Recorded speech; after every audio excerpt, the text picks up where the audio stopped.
राजा हमार फल बर मसिया सर्दी जोखाम कबो धरी ना खसिया सर्दी जोखाम कबो धरी ना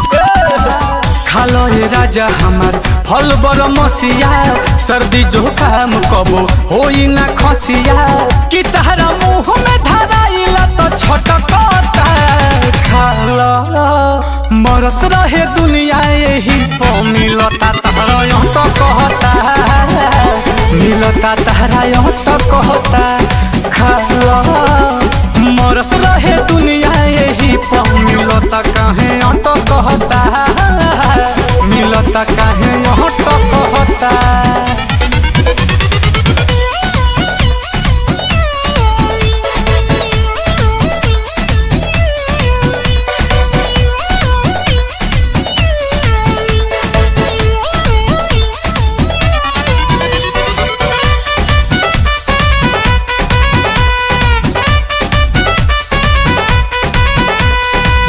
एही खातिर तोहरो चुअत रहे लार हो रहे नहीं हरवा में परी कहू बिलार हो रहे नहीं हरवा में परी कहू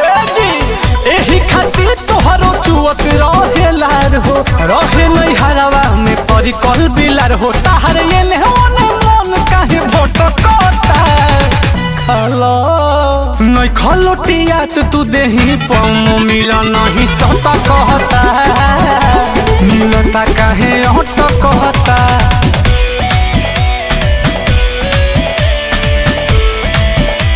कालिका स्टूडियो आरा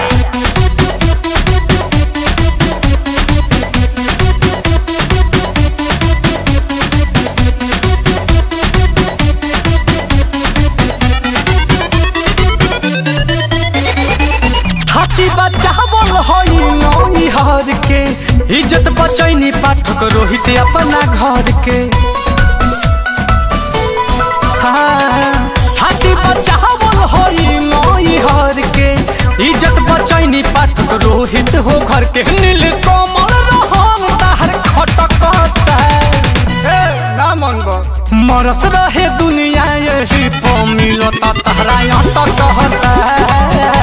मिलता तहरा तो कहता अरे मरत रहे दुनिया यही पो मिलता काहे तो कहता मिलता काहे तो कहता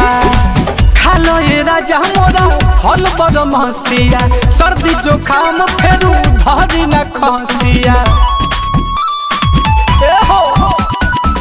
खालो ये राजा मोरा फल बर मसिया सर्दी जोखाम फेरू होई ना खसिया मुँह में धराइल तो छटकता खाला मरत रहे दुनिया यही पो मिलता तहरा तो कहता मिलता तहरा तो कहता अरे खालो ना मरत रहे दुनिया यही पो मिलता तहरा तो कहता मिलता